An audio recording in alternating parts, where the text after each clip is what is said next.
right now, please be safe. Ms. Hines. Here. Mr. Kolb. He's not on? He is on. Mr. Kolb, we're going to do this again this year. But he is on. You do see him. Okay. Mayor Burke. Here. Very good. Mayor Burke, welcome back to MBTA. Ms. Corvo. Here. And Ms. Mitchell. Ms. Mitchell's on? Okay. Yeah. All right. The first thing we have to do is adopt the resolution to conduct the meeting electronically. I'm going to put the motion on the table to adopt resolution 20-01 to conduct the meeting by electronic communication during the governor's declared state of emergency, which is the COVID-19 pandemic. Do I have a second on the motion? Second, Snyder. Seconded by Mr. Snyder. Discussion on the motion to conduct a virtual meeting. Okay, does anyone oppose with conducting a virtual meeting? Is anyone opposed?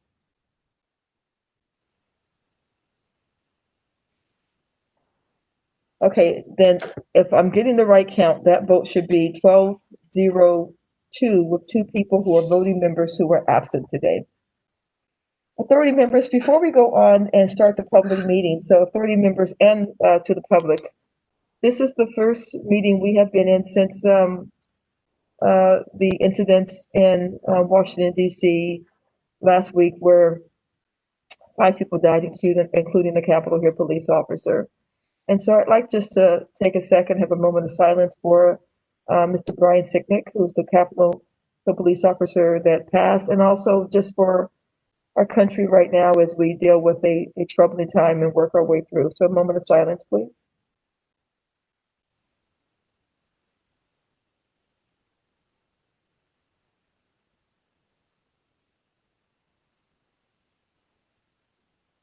Thank you, everyone. I appreciate that. All right. So today, as we start our first meeting, it is our annual organization meeting also has public comments. And so I just want to welcome to the authority. I am Phyllis Randall. If I've not met you at all, this is how I look. I am chair of Loudoun County and chair of the Northern Virginia Authority. We wish we could convene in person. Gosh knows I wish we could convene in person. But we've really got you joined us virtually. We have invited the Northern Virginia residents to pre-register to provide public comments this evening as part of our organizational meeting. Following public comments, the authority will take action on organizational items to include voting on the chair, on the vice chair and the chair for the calendar year 2021, and to include doing committee assignments. So before we begin, we need to adopt the resolution. Oh, we've done that already. I'm sorry. Erica, is there some things you want to say before we start the meeting, the public meeting? Thank you, Chair Randall. Yes, I would. And thank you for everyone who joined us tonight. So we are looking forward to all the public comment this evening. For those viewing on tonight's meeting who pre-registered to provide public comment, you can dial in now to the phone number you were sent upon registration.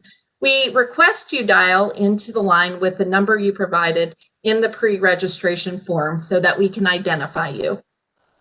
Please find the appropriate steps to be displayed on the screen. After dialing into the number provided in advance, you will be asked to enter the meeting access code and press the pound sign. You will then enter the numeric password or alternative ID when prompted and hit the pound sign once again. Then you will enter the meeting. Please remain on mute and turn off all electronic devices to avoid any audio interference. Please press *3 to raise your hand to comment, and our call-in coordinator will be notified you would like to speak. After Chair Randall announces it is your turn to comment, please hit *6 to unmute your line. If you have trouble unmuting, we will unmute your line for you. You will hear your line has been unmuted, after which you will be able to provide your comment before the authority.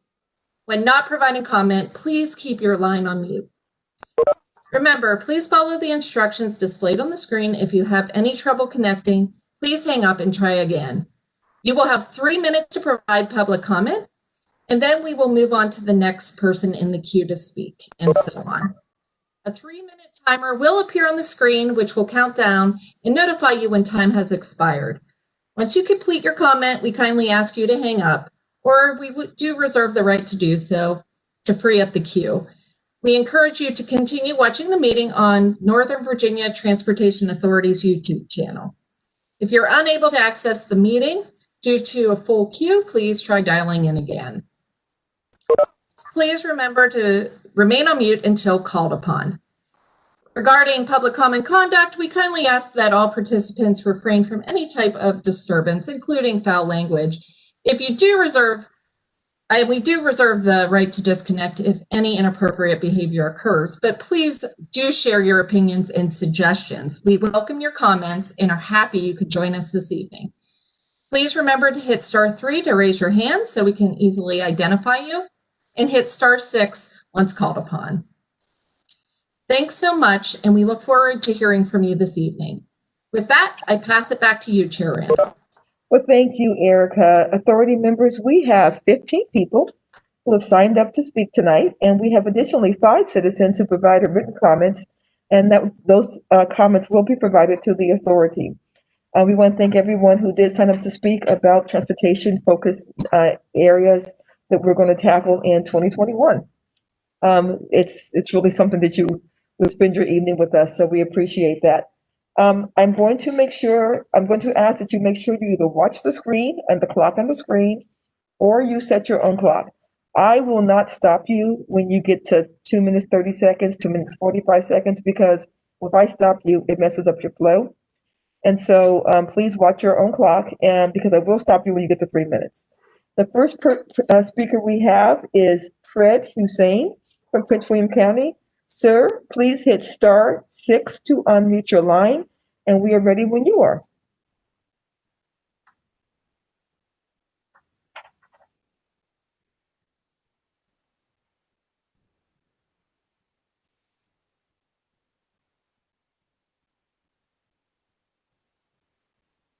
Fred? Hello? Yeah, we can hear you, Yes. Mr. Hussein, yes. Yes. Thank you. I want to thank the Northern Virginia Transportation Authority for the opportunity to speak this evening. I know I have 3 minutes. Yeah, we can hear you. Yes. Okay. Yes. So I have two things I'd like to request to be considered for future initiatives to support mass transit. The first one is to expand to look into funding, providing funding to expand transit past into Prince William. I know the Richmond Highway BRT project is making progress there, and I like to see the authority to take into consideration to support the funding from the General Assembly, from Delegate Luke Torian to expand the Blue Line to Dale City. But also I want to ask the authority to look into expanding extending the BRT line from Fort Belvoir towards to either Woodbridge or along the Route 1 corridor towards Dumfries. That would make a big difference, given that there's a lot of it's a very diverse neighborhood around that area, and it'll be vital to provide adequate transit along that corridor. It's a very car-dominated roadway, and I know there's been improvements on Route 1, but having BRT would probably be the cost-effective way, and I would like to see the authority entertain to provide funding and to do some research on that. Another issue I have that I want to address is the Greater Washington Partnership has issued a report last month on making rail more uniform throughout the region. I know the Long Bridge project is making progress, and I would like to ask the MVTA, along with the DRPT, the Commonwealth, and the state of Maryland to work together into expanding rail into Maryland and working and make sure it's a seamless transition travel from like Frederick to Quantico, rather than have two different transit systems. It'll make it more efficient, and it'll be very cost effective. And I ask you to work on that, to follow that report as a guidance to ensure that we make progress by 2035. I want to say thank you for the opportunity for speaking this evening. Thank you, sir. I appreciate that. You can feel free. Thank you. Any of our speakers can feel free to remain on the line with us and watch us on our YouTube channel. Our next speaker is from Fairfax County. It is Kerry Campbell. He is from Fairfax County, the Braddock District. Please hit *6 to unmute yourself, Mr. Campbell.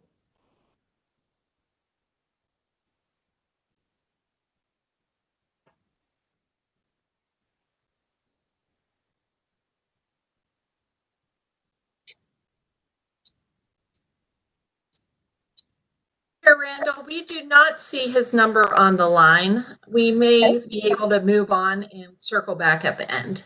Okay, sounds good. Then the next speaker we have is from the Fairfax County Mason District, and that person is David Wagoner. Mr. Wagoner, please hit *6 to unmute your line. Hi, can you hear me? We can hear you just fine, sir. Great. Thank you for the opportunity to speak. I'm asking that we support transportation projects that will meaningfully reduce the amount of driving in this region. I'm asking that we prioritize rail, buses, biking, and walking instead of driving. I jokingly call this an anti-modal approach, meaning all modes except cars. Too often in the U.S., transit planning is actually auto planning, meaning that all improvements are based on the premise that whatever happens, it cannot negatively affect the experience of drivers. But we urgently need a cultural change that recognizes sprawl-fueled solo driving and wider highways as an unhealthy, expensive, and unsafe pattern that should be rethought. I say urgent because we only have 8% of our carbon budget left to release into the atmosphere. It'll be exhausted in the coming decade at current emissions rates. And many people say the answer is electric vehicles, but unfortunately it's too late to address car emissions with EVs alone. The increasing size of vehicles has meant that any CO2 savings from electrification are being canceled out by the energy demands of larger and larger vehicles. Anyway, why do we need an electric Chevy Tahoe, to drive 2 miles to pick up a prescription at CVS? So EVs won't solve congestion also. A highway clogged with EVs is still congested. So we can't keep waiting for fancy technologies to save us. We have to stop rolling out the red carpet for cars. So we need to, stop simply talking and take action. But I do want to make one comment that transportation is intimately related to housing and land use. We can't say that we want to cure congestion and at the same time find all manner of ways to oppose new apartments and condos. So we need to also talk about allowing more people to live on less land if we are to keep ourselves from being overwhelmed by our own cars. Do we fear density or do we just fear other people's cars? So here's a quick list of items that I think we should prioritize. I think we should identify business districts and make them walkable communities. Take a look at Annandale and notice how much of central Annandale is asphalt. And, let's not repeat what was done in Mosaic. Although Mosaic District is nice, it has 5 parking garages. We need to connect business districts with BRT, but we don't need to widen the road in order to do it. Just take a space away from the currently overbuilt VDOT right-of-way. We could model it on the beautiful Pulse system that Richmond has. We need to stop widening highways. I say this because sometimes not doing something anymore is actually doing something. Mr. Wagner? Yes. Your time is up. You are willing to, you are free to send those, your comments and those ideals, which were great ideas, into us via email. Thank you. Okay, thank you very much. Thank you, sir. And again, anyone on the line can feel free to stay on the line and watch us on our MBTA YouTube channel. Our next speaker, our fourth speaker is from Alexandria. It's Jeremy Grandstaff. Mr. Grandstaff, will you please hit *6 and unmute yourself?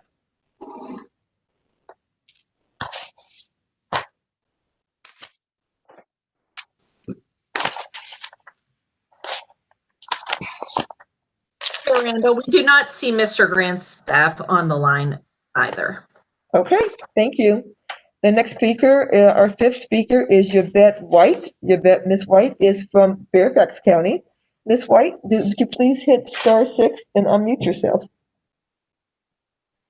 Hi, this is Yvette White. Can you hear me? We can hear you just fine, ma'am. Thank you. As I mentioned, I'm Yvette White, and I will be providing comments on behalf of Fairfax Alliance for Better Bicycling. Fairfax Alliance for Better Bicycling recommends prioritizing bike infrastructure projects to improve traffic congestion and multimodal options in our region. To advance our bike network, safety, and ridership, projects meeting the following areas should be prioritized for 2021 and beyond. First, building connections to existing bike paths, bike lanes, and bike routes. These connections will create a network of uninterrupted bikeways. Second, adding separated and protected bike infrastructure. Separation from car traffic greatly improves safety and comfort for bike riders. Third, adding and improving street intersection markings, signage, and signals. These will help eliminate confusing situations between people driving and people biking. Fourth, installing traffic calming measures on bike routes, such as speed humps, traffic circles, and road diets. These will help eliminate fatal collisions between people driving and people biking. And fifth, identifying road lanes, parking, and frontage roads that can be repurposed into bike infrastructure. When doing a scan of past NVTA-funded projects, nearly all bike projects were implemented as a side effort to a road widening. Some examples include the Route 28 widening, the Rolling Road widening, the Fairfax County Parkway widening, the Route 15 bypass widening, the Telegraph Road widening, and so forth. The point is, bike projects also should be viable as standalone projects and not only within the context of a road widening. To fulfill the NVTA multimodal mission is to support projects that are specifically multimodal, not driving oriented. To relieve car congestion is to support projects that do not induce driving demand. The recommendations mentioned earlier represent easy, achievable ways to expand existing bike infrastructure in Northern Virginia. Most of the recommendations go beyond the bicycling community and also benefit other modes of transportation, such as walking and rolling. These modes, in turn, will provide last mile assist to multimodal modes, such as bus and transit. Thank you for giving Fairfax Alliance for Better Bicycling the opportunity to provide our recommendations. Thank you, Ms. White. Appreciate that. Our next speaker is from Fairfax County. It is Douglas Stewart. Mr. Stewart, if you would please hit *6 and unmute yourself. Good evening. Can you hear me, Chair Randall? And we can hear you fine, sir. good evening. Thank you. Yes, my name is Douglas Stewart, and I'm speaking for the Virginia Sierra Club. We support a balanced transportation system that provides more travel choices. We are dedicated to fighting the causes of climate change, and transportation is a leading contributor to greenhouse gas emissions in Virginia. I want to thank NVTA for conducting its business and making decisions transparently and based on a consistent set of rules and policies. NVTA also deserves praise for increasing your investments in recent years in transportation projects that reduce greenhouse gas emissions and expand travel choices, such as pedestrian and bicycle connections to transit. These relatively inexpensive projects have regional impacts. Many daily trips are 3 miles or less. Shifting these trips from single occupancy vehicles is an important and cost-effective solution to traffic congestion. My comments tonight concern NVTA's long-range plan update. The current transaction plan contains 350 projects totaling $43 billion. The update should do a better job of identifying the most cost-effective solutions with finite transportation funds. We will never solve congestion if we look at it in a vacuum. but too often that is our approach. We measure congestion in solutions narrowly by level of service for motorized vehicles. Our metrics for measuring pedestrian, bicycling, and transit trips are much less developed. Yet a sidewalk improvement in tandem with better land use can serve as many people as a road improvement and at a fraction of the cost. It also brings all sorts of co-benefits, including more vibrant communities, economic development, cleaner air, and improved public health. The transaction update should include modeling of a land use scenario that focuses jobs and housing near transit. The analysis of different scenarios and packages of projects should quantify how they achieve a better balance of pedestrian, bicycle, transit, and auto trips. The analysis should also include a credible model for measuring how different scenarios perform for reducing greenhouse gas emissions. Thank you very much. Have a good night. Thank you, sir. Thank you, Mr. Stewart. Our next, Mr. Stewart. Our next speaker is Stuart Schwartz, and actually it's kind of funny because everyone else has, whether they're from Arlington or Prince William or Fairfax, and Mr. Schwartz he's from the region, which I think is a pretty good description of Stewart. So if you were on, sir, please hit *6 to unmute yourself, and we are ready when you are.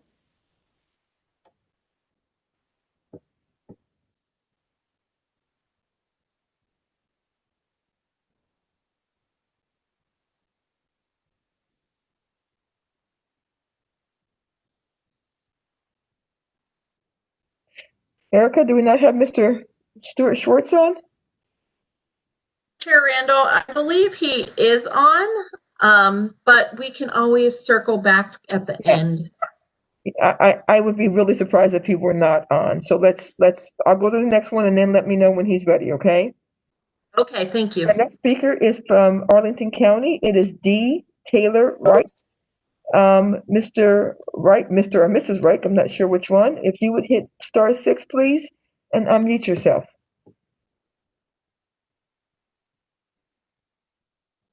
Good evening. Hello, members of the authority. I hope you're all well. Thanks for having us here tonight virtually. I am calling tonight not to talk about any particular project, but to really build on what the person from the Sierra Club just now said about ways of evaluating projects. I think that the authority couldn't be much more effective in its role if it has more effective ways of measuring the impacts of projects, multimodal projects especially, and that the best way of evaluating these impacts is measurements based on accessibility from origins to destinations. Conventional ways of measuring impact are generally based on speed, right? LOS, but speed doesn't matter. What matters is getting people to where they want to go. And so by measuring the way that a BRT line, a road widening, a sidewalk, a bike lane lets people get to where they want to go more effectively, we can more truly measure the contributions to the region's transportation system. Specifically, I'd like to add a note on highway projects, which is that the University of California, Davis Institute of Transportation Studies released recently a tool to measure induced demand of highways, and I would love to see us work with them to adopt this technology in our region. I'll try to follow up with the authority and send a link to that system as well as other documentation on tools for measuring accessibility, and would love to talk to you more about how to adopt these techniques in our region for a transportation system that will better provide access rather than speed for everyone. Thank you. Thank you, sir. Appreciate that. Do we have Mr. Schwartz on the line? Otherwise, the next speaker will be Byrne from Arlington County. Is Mr. Schwartz on the line? Stuart Schwartz here. Hi. How are you doing, Mr. Schwartz? Hi, Stuart, it's good to hear from you. We're ready when you are. Okay. I'm ready to go. Well, thank you very much, and thank you for the opportunity to comment. Thank you for your public service during this really critical time for our democracy. We're urging a reappraisal of your 2021 priorities, particularly related to transactions, shifting to a focus of reducing vehicle miles traveled in order to fight climate change, increase the sustainability of Northern Virginia, enhance racial and economic equity, safety, and economic competitiveness. Your 6-year plan and long-range transaction plan should be tied and must be tied to a focus on transit-oriented centers, 15-minute mixed-use walkable neighborhoods, conservation of remaining rural land, addressing the needs of residents of COG's equity emphasis areas, and funding transit and local street connections, bike ped infrastructure instead of further expansion of highways and arterials. Recently, officials meeting at the Transportation Planning Board committed to reducing vehicle miles traveled and to require member jurisdictions to prioritize transportation investments that reduce greenhouse gas emissions and achieve the land use and equity goals of COG. The vote was 22-1 with 7 abstentions, and since that time, the Commissioner of VDOT, Stephen Britch, has transmitted a letter indicating VDOT's commitment to reducing greenhouse gas emissions and indicating that their no vote was an error. We recognize the outer suburbs are concerned and abstained about the requirement. However, we note that the competitive future of all of our jurisdictions is best met by creating and supporting walkable mixed-use transit-oriented centers. At the same time, we note that there are many health benefits to this, and that if we do not address climate change, our communities, especially those in lower income, people of color, will face some of the worst effects in terms of flooding, heat, and health issues that are related to this. We also urge you to recognize that congestion reduction is not really possible in a vibrant metropolitan area like ours, that induced demand is real, and that the things you've been hearing tonight about accessibility are about reducing the amount we have to drive, the number of trips we have to take. We also have an equity crisis with far too many people who make less than 50% of area median income facing severe housing and transportation cost burdens. That is in particularly a reason to shift our priorities. So we urge you to prioritize climate change, to reduce vehicle miles traveled, increase non-auto mode share, address regional housing targets, and include a project package scenario that is a smart growth transit-oriented development package. Thank you. Thank you very much. Our next speaker is Byrne from Arlington County.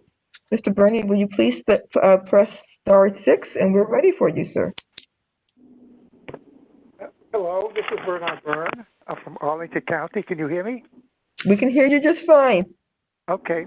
I'm calling about the bike trails, and your rating system for is not appropriate for bike trails, particularly when the bike trail is in a recreational trail like the Washington Dubian Trail in Arlington and Falls Church. What is the way you're rating for? And what is really happening is these projects are in parks. The parks are primarily recreational. When you have a trail that widens it, you're destroying the park. Nevertheless, the park authority would like this money because it helps them hire more people. But you are destroying the park. You're taking a park which is mostly recreational and making it a transportation corridor, which was never intended to be. So anyway, your rates. I have sent you a written message about this, but the NVTA needs to revise this criteria for ranking bicycle to pedestrian trail projects, such as the Nova Parks W Trail Enhancement Project in Arlington, because you rank it as according to congestion reduction relative to cost, CRC. However, these projects have much lower costs than other projects. As a result, they get a competitive advantage over the other projects because of their low cost. Furthermore, you've never validated the congestion reduction. The congestion reduction, since most of it is recreational, will not affect the highway or the transportation or anything. It will affect that congestion reduction on the trail, but most of that's recreational. Furthermore, the recreational use is usually on weekends, but at any time, mostly recreational. This is especially important because the reduction of the congestion on a bicycle pedestrian trail rarely, if ever, reduces congestion on area roads and highways. Many users of trails travel for only short distances. Further, the NVTA has never validated its rating ranking procedures for bicycle pedestrian trails. They're simply not appropriate. NVTA and external groups have only validated these projects for projects involving other modes of transportation, such as transit and auto use. They're not relative to bicycle pedestrian trails, many of which have very heavy recreational use. It is particularly important for the Nova Fox project, which is really, it was funded by recreational funds. It was meant to be recreational, but they're using it. You're using your funds for transportation purposes to get that money because it's too hard to get them recreational. The fact is, this trail is not primarily recreational and not for transportation, and this is true of probably other trails and parks. I therefore recommend that NVTA either revise its rating and ranking procedures for bicycle pedestrian trail construction and improvement projects, or stop funding them. The present ranking and rating criteria for such projects are inappropriate, lack validation, and do not consider congestion recreation rather than transportation creates. Further, you're wrecking the environment when you fund these things. The project you funded in Falls Church has received a lot of criticism from the community because it took out a lot of trees that have been planted by a garden club about 20 years ago. You've got to watch out for this. Mr. Byrne. Yeah. Thank you. You said a lot in that 3 minutes. It gives a lot to think about. Your time is up, sir. Okay, thank you. Thank you. The next speaker is from Arlington County. It is Jason Stanford. Would you please unmute yourself?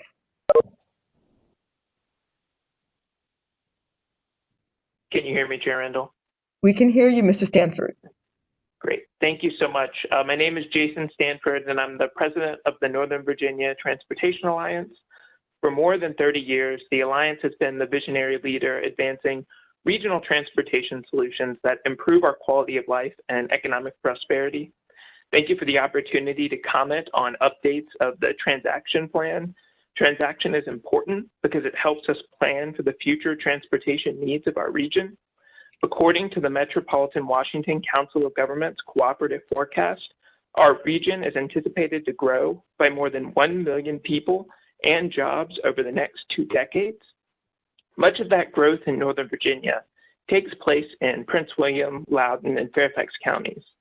Furthermore, Visualize 2045, the entire region's long-range transportation plan, shows that about 80% of the total trips in the region taken today and in 2045 will be by HOV or SOV vehicles. In Prince William and Loudoun, those numbers are closer to 90%. In contrast, Visualize 2045 also shows that we plan to spend about 2/3 of our transportation dollars on transit service in the region and 1/3 on our roadway network. Given that reality, it's clear that Northern Virginia Transportation Authority should continue to invest in our region's multimodal transportation network.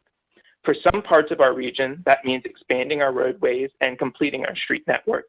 For others, that means expanding high-capacity transit options supported by dense, transit-oriented, mixed-use development. Thankfully, NVTA's project evaluation metrics take into account a number of key factors, including safety, the environment, and congestion, among others.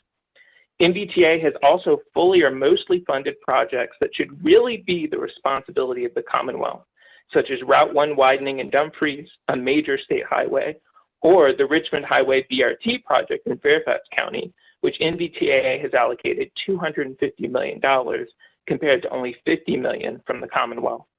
Even more important, these are projects that were delayed for decades due to a lack of dedicated regional or adequate state funding.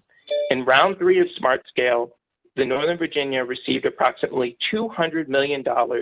During that same period, NVTA approved more than $500 million.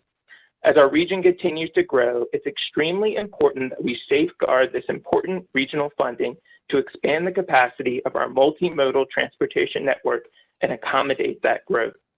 Therefore, on behalf of the Alliance and more than 20 regional business organizations across Northern Virginia, we urge you to continue prioritizing regional multimodal transportation improvements that will do the most to reduce congestion and travel times between major regional employment centers, move the greatest number of people throughout the region, increase region-wide network reliability, and promote regional economic development and growth.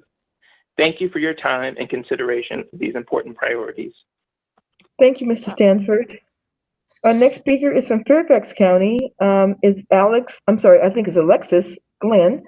You can hit *6 now, and we're ready for you. Thank you, Chairman Randall. This is Alexis. Can you hear me? We can hear you. Great, thank you. So 20 years ago this week, I moved to DC from Phoenix, and I was so excited that I was going to live in a region with a subway that I actually sold my car before I got here. 6 months later, defeated, I bought a terrible used car to get myself to and from school and work. Over the last 2 decades, I've lived and worked in every jurisdiction in Northern Virginia, and getting around in a car has never been a challenge. Most of the time, you never think twice about getting in the car and just going to your destination. So that's why I'm here tonight to say that if the MBTA wants to truly tackle traffic congestion in the region, efforts and funding must be focused on building a comprehensive bicycle network. I volunteer in my community, and for years we've been asking our counties and cities to create the kinds of safe, separated bike networks that make it easy, that make it a no-brainer to just get on your bike and go to your destination. No matter how much our local governments want to have a bike network, they can't do it if the MBTA won't score standalone bike projects higher and more often. Northern Virginia would be stronger economically, environmentally, and have better health outcomes with a comprehensive and connected bicycle network. And we'd have much less car congestion, degrading our quality of life. Road widenings induce demand. They create more of what you're trying to mitigate, congestion, in the long run. For example, for one 10-mile trip from my home to Tyson's Corner, I've got a half dozen two-way, multi-lane, 35-mile-per-hour to 55-mile-per-hour roadway options to drive a car directly to my destination in about 20 minutes. But if I take public transit, it takes 90 minutes with at least 2 transfers. And if I bike to Tyson's from my home, I have to navigate 4 dozen turns and route changes, and including multiple water crossings on a trail with no lighting on a route that at 18 miles is almost twice as long as the driving trip, or about 2 hours. By contrast, if I want to travel to DC from my home, which is also a 10-mile trip, I have about the same amount of direct roadways, but I have multiple direct public transit routes. And I have one critical direct bike route in that case. And in that case, my travel time is within 20 minutes of each mode because there are direct connected routes for modes other than personal cars. Most of MBTA funding goes to road widening projects. And if congestion reduction is a key component of how projects are weighted in MBTA scoring model, we should never pay for a road widening again. Historically, projects that are focused on a connected, separated, safe, continuous bike network don't rank high or don't get funding at all from the MBTA, despite being the best solution to relieve congestion. So I'd like to ask the MBTA to please devote more funds and better scoring of bike network projects to truly give Northern Virginians the multimodal options we need. Thank you so much. Thank you very much, Ms. Glenn. Our next speaker is Peter Harnick from Arlington County. Mr. Harnick, please press *6 at your time to unmute. By the way, everybody remember that you can continue to watch the MBTA meeting on the MBTA's YouTube channel. Mr. Harnick, we're ready when you are. Okay, hello, can you hear me? We can hear you. Okay, thank you very much, Chairwoman Randall. This is a wonderful opportunity for hearing from the public. I'm really struck by the tremendous outpouring for bicycling and walking and redesigning our communities. It's funny. You wouldn't know that this area was primarily an automobile-based area based on these on the testimony that you're getting. So it just makes me think that either the people that are speaking represent a tremendous unheard group throughout the region, or there's something missing in terms of how the decision making ultimately happens, because you're getting such a strong outpouring here. I didn't know most of the people that are going to be speaking, but I kind of associate myself with most of the remarks that were made, which seem very much on target with what I'm interested in. The thing that I'm most interested in is the American Legion Beltway Bridge. I don't support widening the bridge in a way that continues to benefit single occupancy vehicles. I think I think the bridge should be redesigned so that it promotes mass transit of one form or another, buses or light rail or heavy rail or whatever, and not just keep widening and widening. And some of the remarks that have been made about the only time we get good projects is through road widenings is something that seems to be being proposed for this multi-billion-dollar bridge redesign. The specific question that I have is what exactly is being planned for bicycling on that bridge? It seemed to me that there used to be a lot of conversation about some kind of bicycle crossing on that bridge, which is really sorely needed. But I haven't seen any reference to that in any of all the articles and discussions in the last couple of years, whether a bicycle trail either next to the bridge or suspended underneath it or whatever was being talked about, because that's really a critical connection that we need in the outer suburbs. So thank you very much for this wonderful presentation, and keep up your good work. Thank you, Mr. Harnick. We appreciate your comments. Our next speaker is also from Arlington County. It is Jay Cavallos. Mr. Cavallos, if you're on, will you hit *6, please? Unmute yourself. Hi, thank you. Can you hear me okay?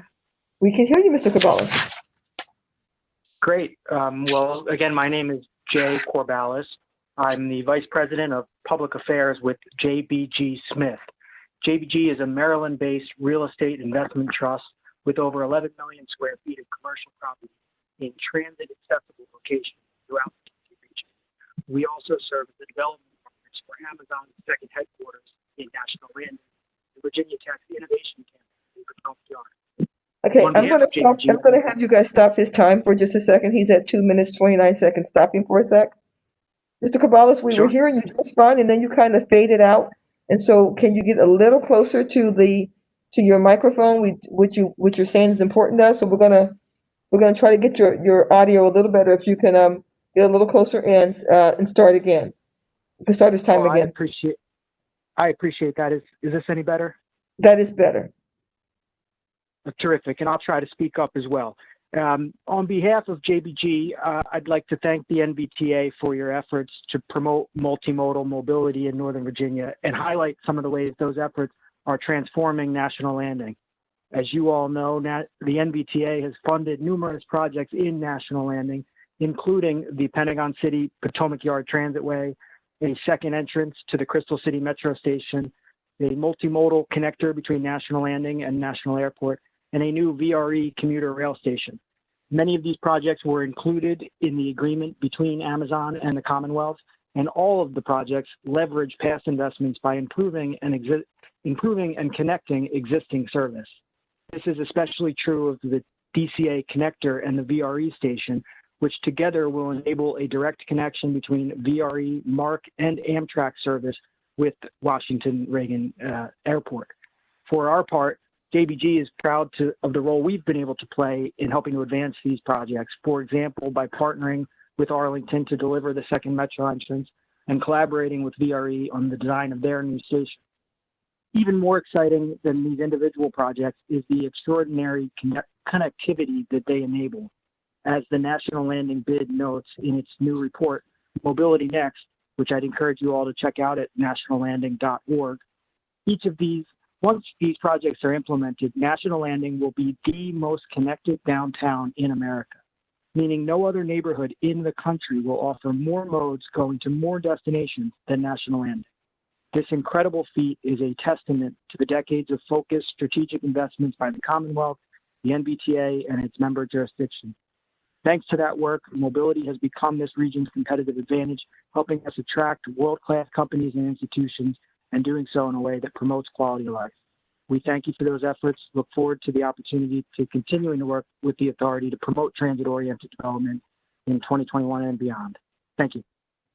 Thank you, sir. I appreciate that. Our second to the last speaker is Chris Slate from Arlington County. Mr. Slate, if you would press *6 and unmute yourself, please.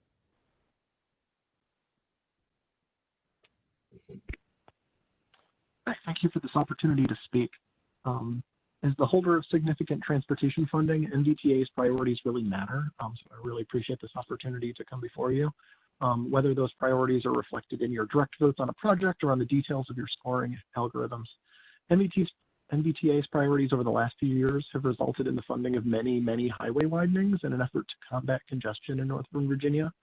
At a time when we face a rapidly dwindling amount of time to respond to the changing climate of our planet, these highway widenings are taking us in entirely the wrong direction, making combating our climate crisis harder, and to make matters worse, having little actual long-term effect on congestion. To combat the climate crisis, we need a multi-pronged approach that combines the electrification of automotive traffic with a significant investment in transportation options that allow us to reduce vehicle miles traveled. Electric cars alone are not going to save us. Every dollar invested in expanding automotive infrastructure at this time is money that is not just not moving us toward a climate solution, it is actively making it harder to solve our climate crisis. Highway widenings induce additional automotive traffic. This is a widely understood and studied phenomenon known as induced demand.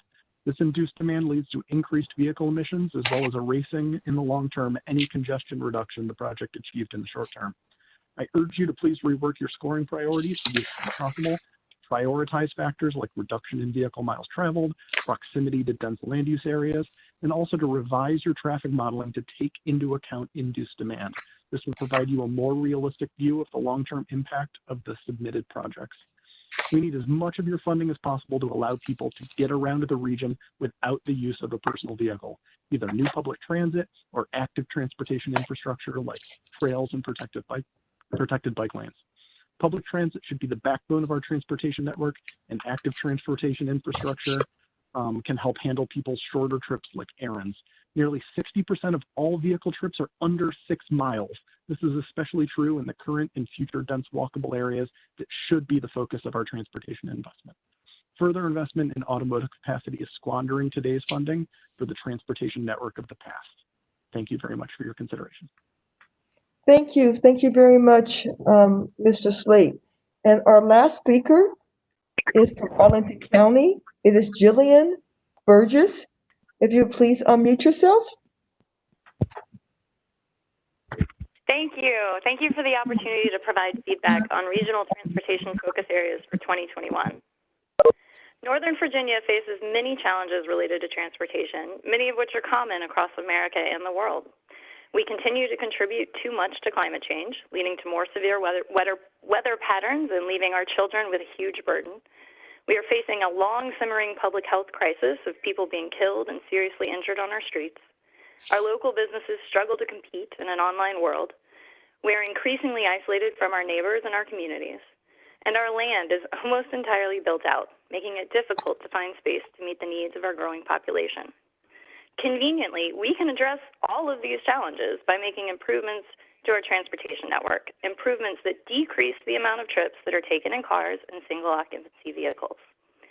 Investing in a transportation network that prioritizes transit, biking, and walking will reduce the number of car trips, and with that, reduce our carbon footprint, make our streets safer, support our local businesses, foster community and more human connections, and reduce the demand on public land, and it might even free up some space currently used for streets and highways to be used for things like parks and schools.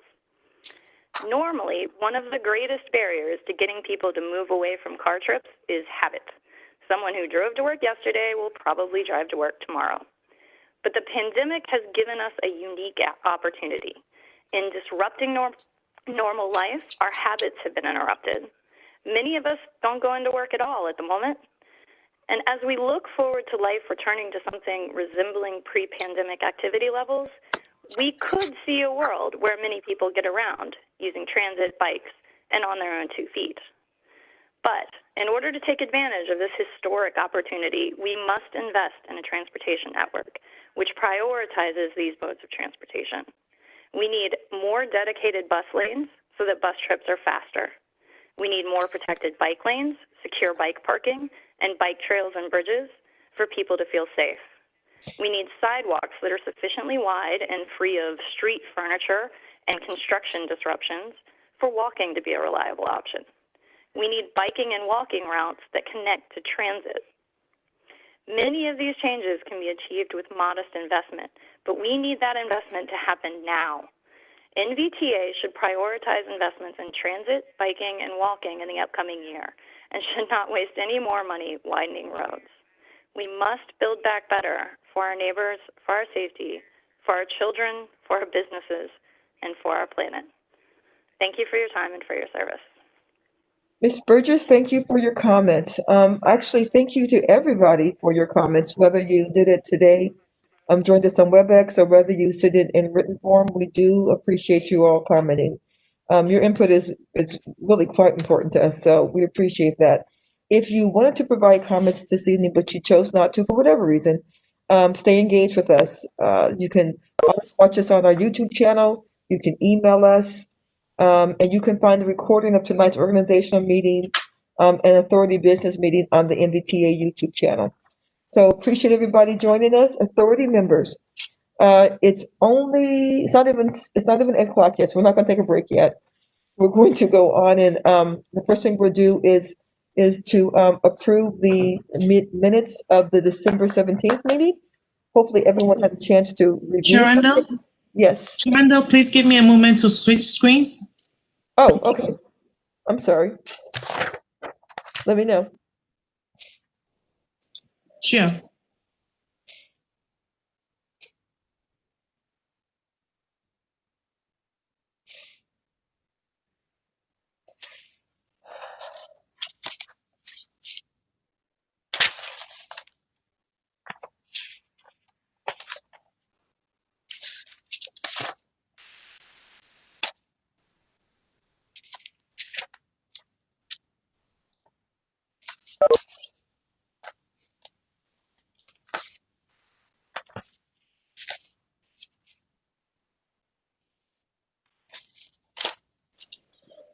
All right, we are back on.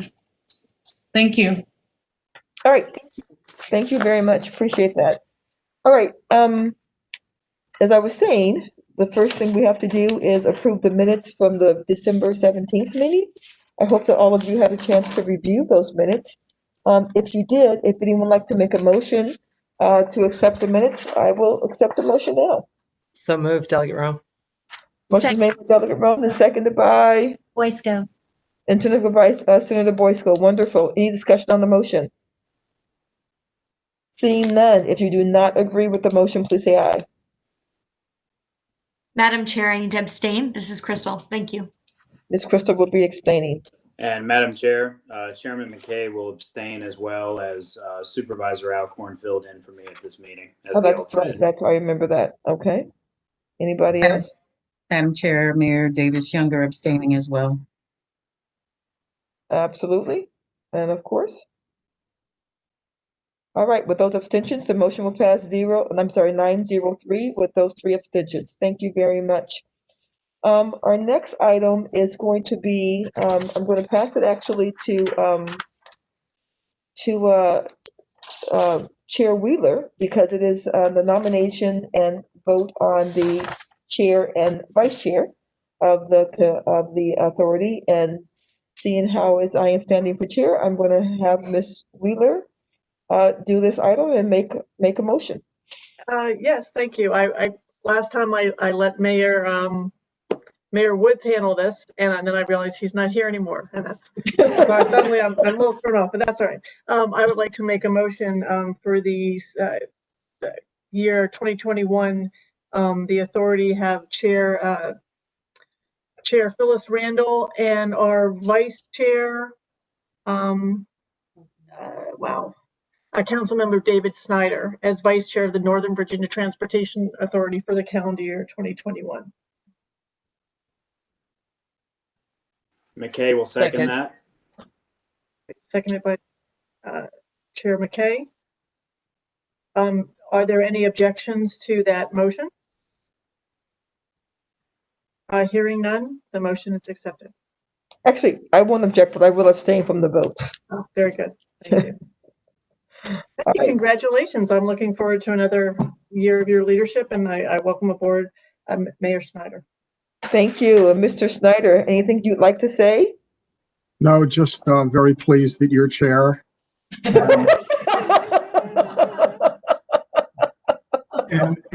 And to all the members, I will do my best to serve you. And it's very humbling that you thought of me in this way. So thanks very much for this opportunity and privilege. Thanks.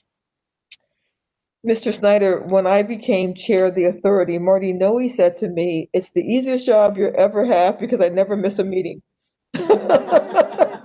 I'm not going to say that to you. I'm going to say from time to time, I'm going to miss a meeting on purpose, just so I can hand it to you. So congratulations. And Ms. Wheeler, thank you for being over the nominating committee. We do appreciate it. And I am grateful and humble and really seriously look forward to seeing you all again, because the Brady Bunch thing, you know, I'm so over this right now. So really look forward to seeing everybody in person again. Okay, the next thing we will do, and I would be proud to make this motion, is the appointment of our town representative to the authority. Town representative is something we discuss every year. That person is supposed to be the voice of all the towns. They are a non-voting member because we change them year to year. And it's interesting, whenever the town representative is from Percival or Leesburg, I think they should be a voting member. But whenever they're from any other town, I think maybe they shouldn't be a voting member, which is why we just leave it at them not being a voting member. But having said that, I move the authority of appoint Mayor Kelly Burke from the town of Leesburg to the calendar year 2021 as the town representative to the Northern Virginia Transportation Authority. That's a motion. And by Hines. So, second, Boysko. Seconded by Ms. Boysko. Discussion on that motion. Having no discussion. If there are any objections, please let that be known. Seeing no objections, Mayor Burke, that would be a 12-0-2 vote. You are now the town representative. Are you on, Kelly? I don't see your. Is she on? She is on. Anything you'd like to say, Ms. Burke? Well, just thank you very much. I look forward to doing this again. I've done it previously. I am a strong advocate for towns in Loudoun County, so I'm glad to do it also here in Northern Virginia. So thank you all very much. I look forward to working with you. Now, Kelly, I can come pick you up and drive into the meetings together during COVID. No? Well, okay. Sure. I mean, we'll see if we ever get together again. All right. Congratulations, Ms. Burke. You're going to do a great job in that. Our next item, and I will go over the committee appointments in just a second, but the next item is to approve the schedule for this year. And so that is item number 8 in your agenda package. You should be looking at it right now. So I will move adoption of the authority's meeting schedule for the calendar year 2021.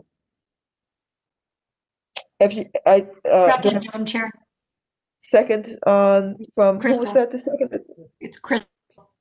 Oh, from Ms. Crystal. Discussion on that motion. A couple things, just like most of Virginia takes off in August. The authority does not meet in August. It's usually the month that if you're on VACO or BML, you have your conventions during that time. Also, there was a date change in November because of Veterans Day. So those would be the two changes that you might want to make known on your calendar. Having said that, any other discussion? All right. Is there any opposition to this motion? Let that be known at this time. Thank you. That motion will pass unanimously. I do want to, before we go on to the next thing, just go over the regional appointments we have this year, if I can find them. Hold on just one second, everybody. I have about 40 pieces of paper running around here. Thank you, Monica. I am told that as I took Mr. Wilson off the Emerson Personnel Committee, I'm told that he had a really hard time with that because he really wanted to stay on the Governance Personnel Committee. I'm so sorry, Justin, because I know you're going to be so upset by that. I said, darn, God.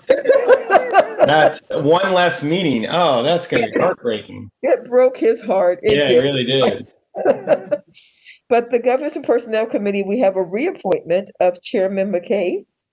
And we welcome to that committee Mayor Davis Younger, and we will be removing Mayor Wilson. And the other personnel committee members are myself and Kate and Board Member Crystal.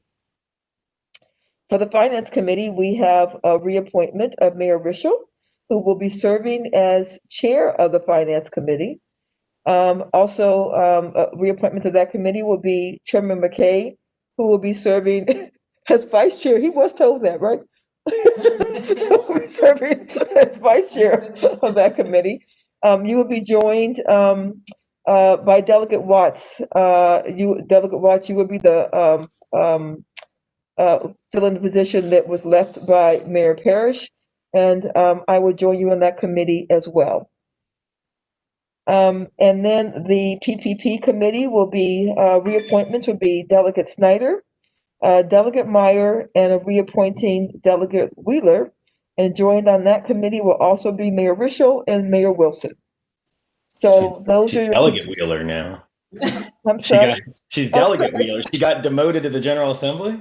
Demoted. She got demoted. I'm sorry. I now represent very few people. I'm sorry, Chair Wheeler. The motion or promotion, but I'm sorry, Chair Wheeler. I like being chair of the county, and that I think it's a lot more fun actually. All right, so those are the committee appointments, and then we will go on to the next item on our agenda tonight. That is item number 9, approval of the reallocation of Surface Transportation Regional Program, the RSTP funds. Monica, did you have anything you want to say on that? Chair Randall, just that Fairfax County is requesting an RSTP transfer from several projects to the Syndicated Road Bikeway project. And because we haven't vetted the Syndicated Road Bikeway project previously, it's coming before you tonight for RSTP approval or transfer approval.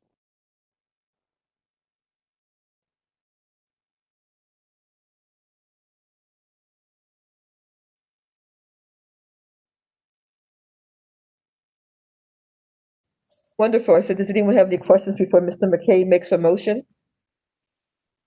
Mr. McKay, would you like to make a motion?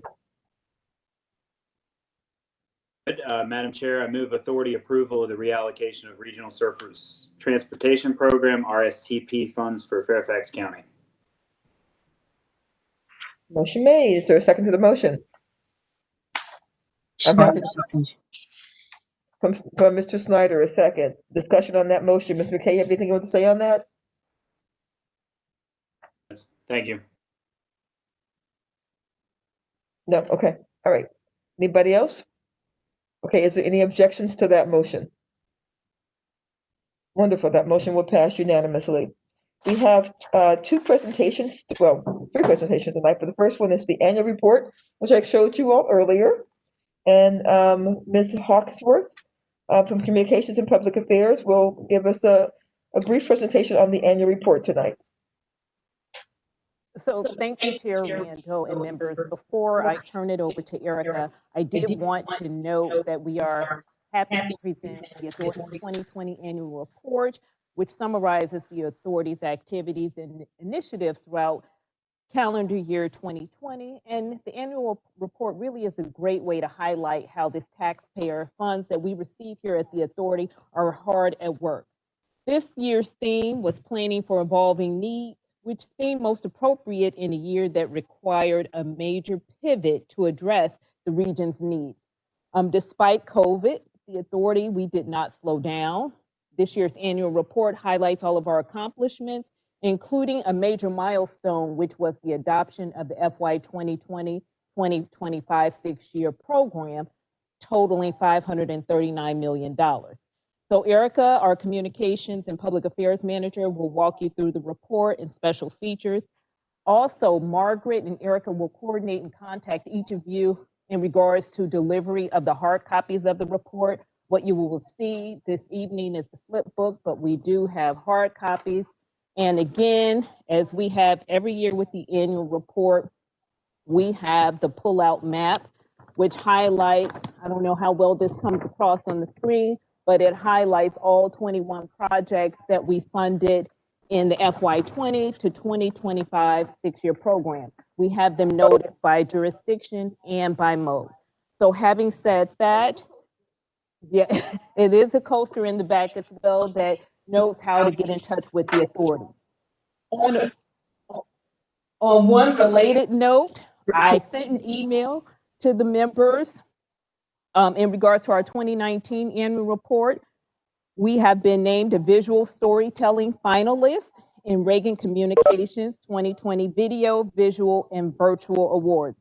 And while I would like to take credit for this, this was really Erica's hard work.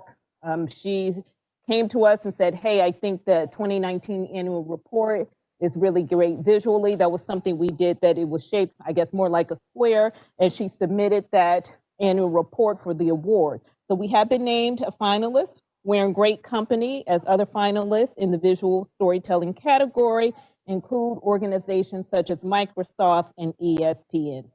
So thank you, and thank you, members, for all of your hard work. I will now turn it over to Erica to walk through the 2020 annual report.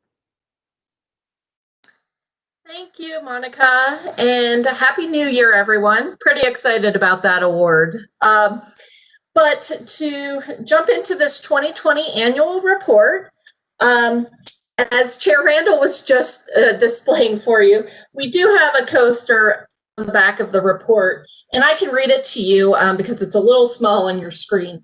But it says, tackling the region's congestion so you can spend more time, so you can spend less time sitting in traffic, spend more time sipping on your morning beverage.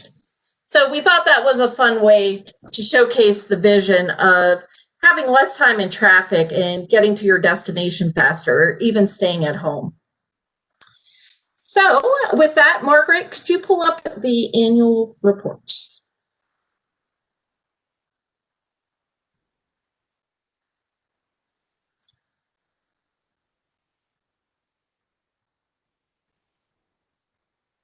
Thank you, Margaret. So as you can see, the annual report has more of a landscape look and feel to it. We wanted to take a more contemporary approach. You're also going to notice that the report shows more visual and less text. I'll just wait for Margaret to pull that back up in a moment.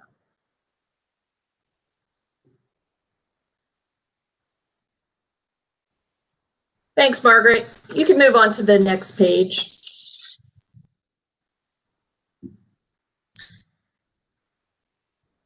And as Margaret's working on that, so as Monica mentioned, the 2020 annual report's theme is planning for evolving needs.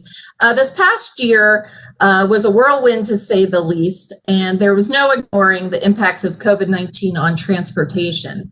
That's why we wanted to begin our report with a word cloud that revolves around all the things we face and heard regarding the impacts of the pandemic.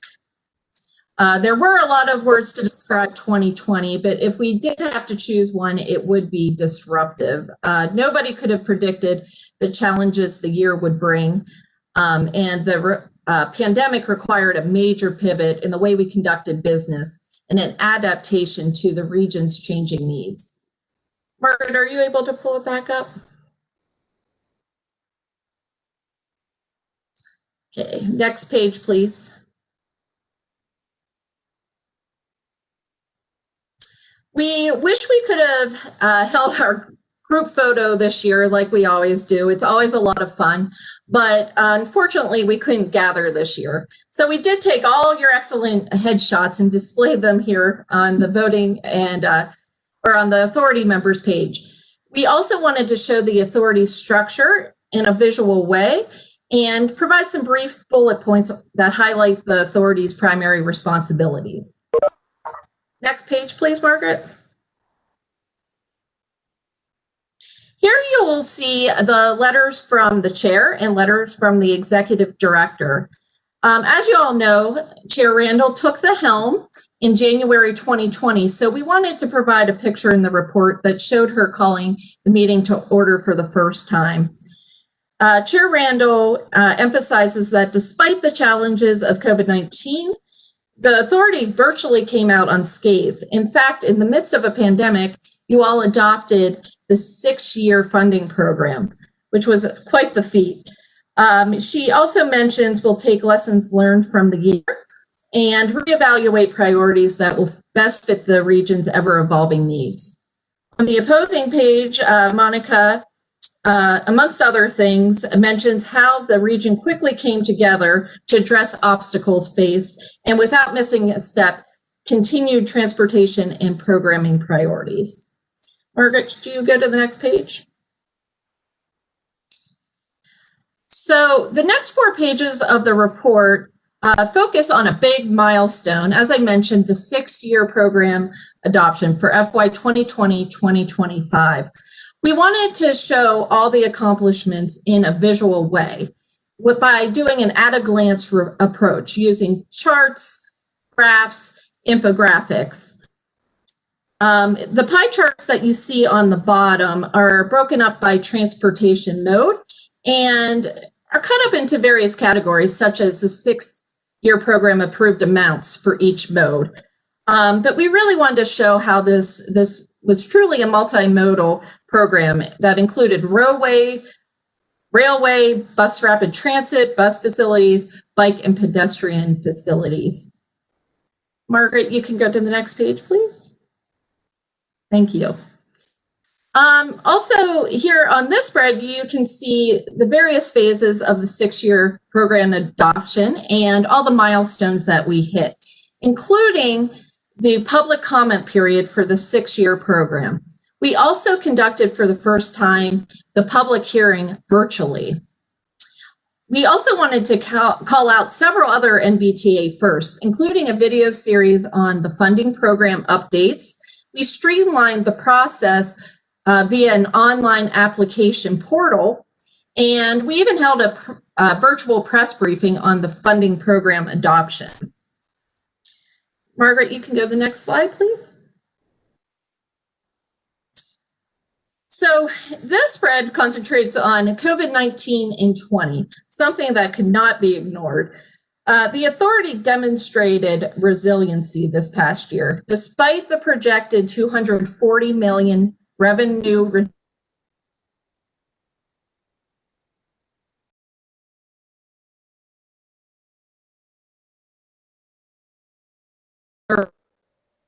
project funding programs and commitments. It was quite the accomplishment. We also provided quick bullet points for the General Assembly, funding action in 2020, and look ahead to NBTA focus areas and priorities in 2021. I'm going to pause while Margaret pulls that back up.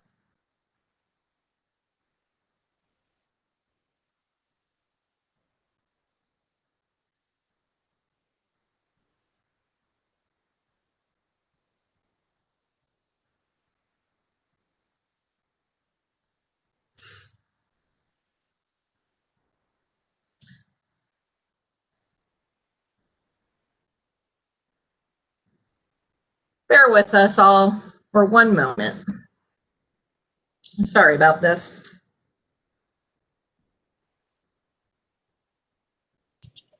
Please bear with me. I have a slight technical problem and I'll resolve it shortly. Thank you.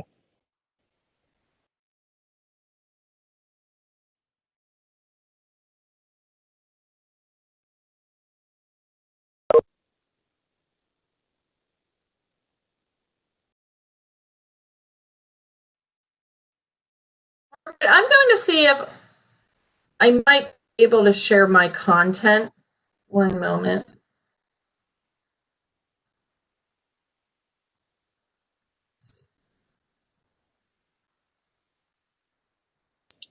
I have it, Erica. Sorry. Okay. Yeah.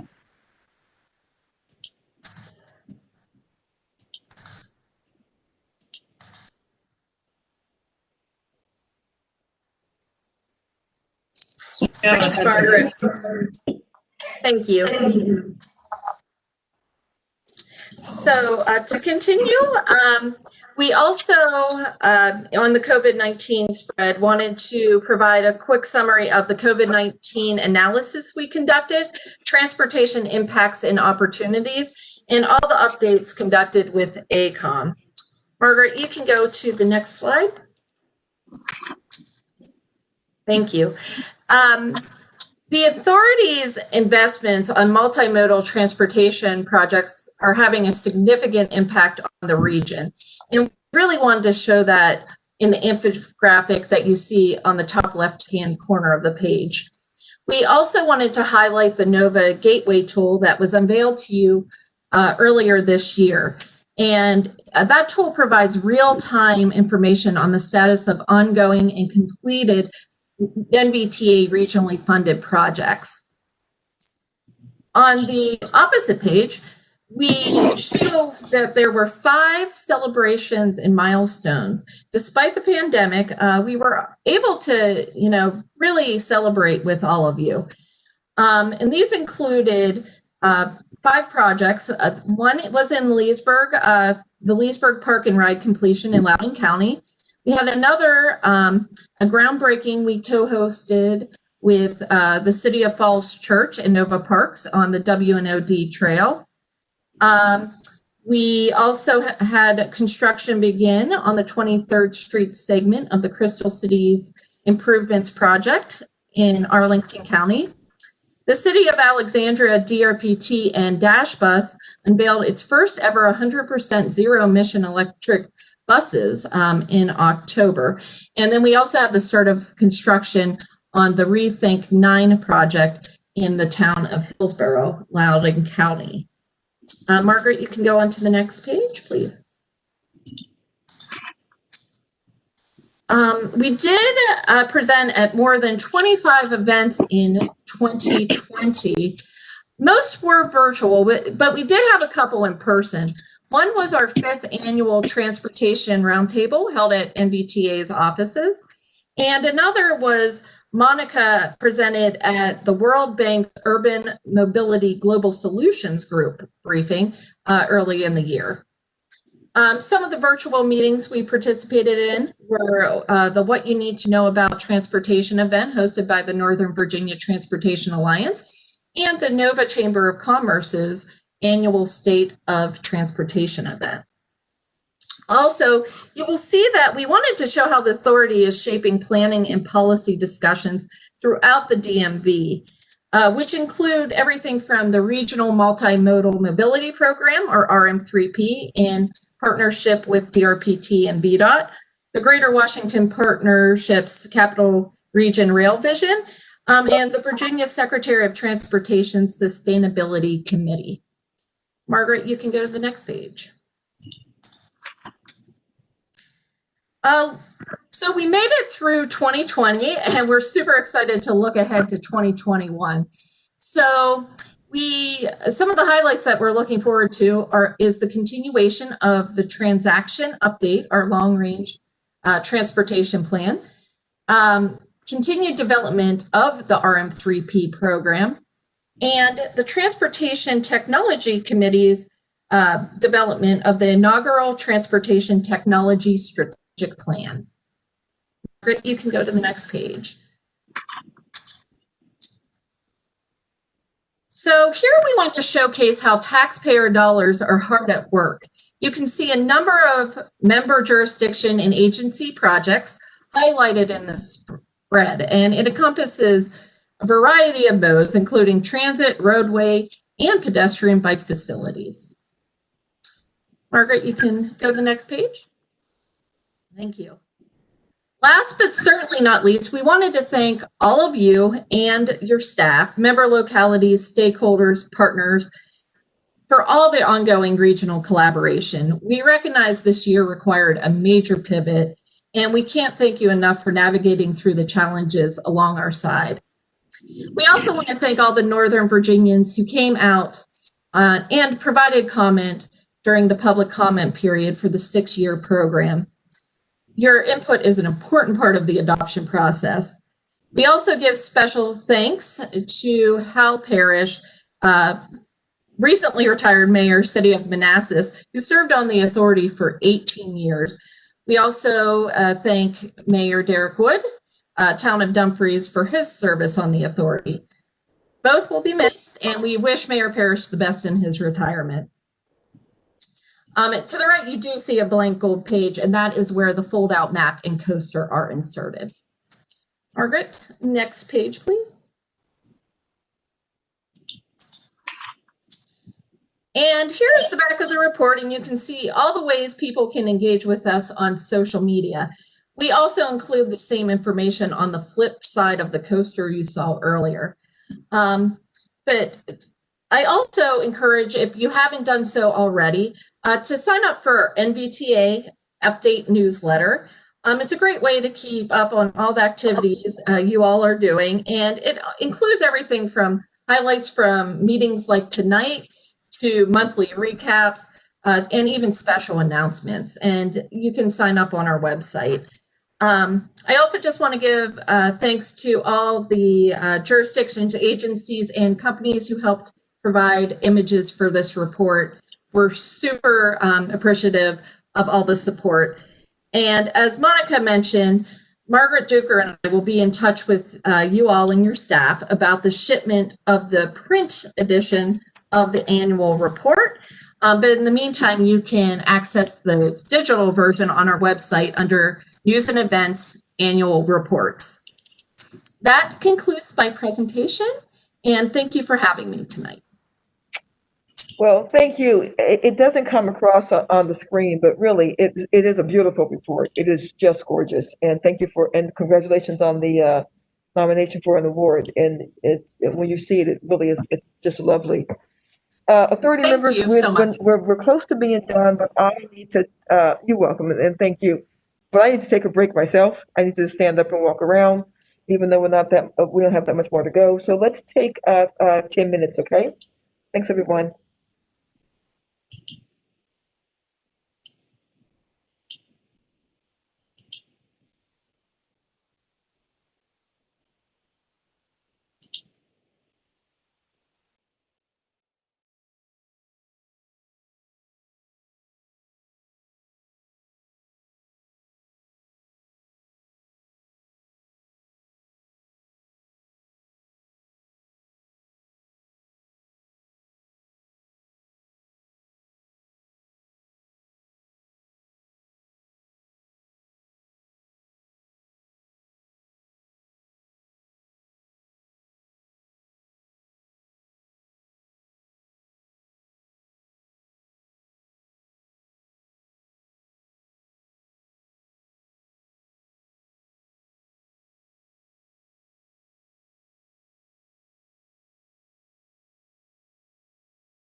So while on break, my mom called me to tell everybody who I was in the meeting with to stay home this week.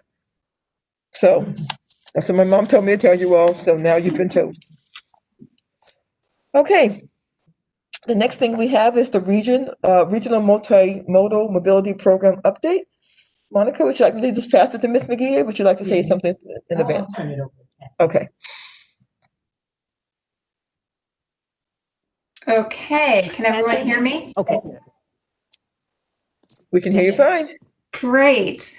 Thank you so much for having me here this evening to update you on RM3P. I'm really excited to share with you the progress that we've made. My name is Kathy McGee. I am the Director of Research and Innovation in Secretary Valentine's office. This is one of the first projects that I got heavily involved in that role. And so I'm excited to talk to you about it this evening. Could we go to the next slide, please? So I hope that at least some of you have heard previous presentations on RM3P. I think that is the case. But just in case, I want to make sure we all understand what we're trying to achieve with this project, this program. And that is to leverage the collaborative use of real-time data to improve travel safety, reliability, and mobility. and to give more informed travel choices to those who use our roadways and other modes of travel. Next slide. So this program has been some time in the building. It actually started with work that VDOT was doing on integrated corridor management through a couple of planning grants, and many folks who are listening tonight were involved in those efforts. We had a couple of fits and starts looking for funding to actually kick those planning activities into implementation. And then a couple of years ago, MBTA realized that the ICM planning work really did have a nice fit with their long-range vision in the region and with transaction. And so they actually submitted a smart scale project to deliver RM3P.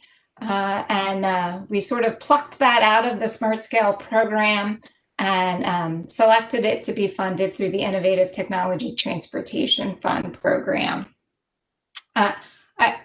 It's a great example of exactly what we're trying to achieve through ITTF, which is to try new approaches to improving transportation and do it in a way that we can evaluate what works and doesn't work, and then deploy what works in other regions of the Commonwealth. And so RM3P will be a great learning exercise for the rest of the Commonwealth and a great benefit to Northern Virginia. Next slide, please.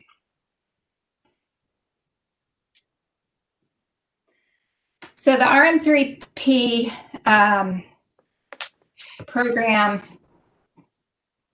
consists of 5 individual program elements, but it's important to note that all of those program elements work together to deliver that one mission.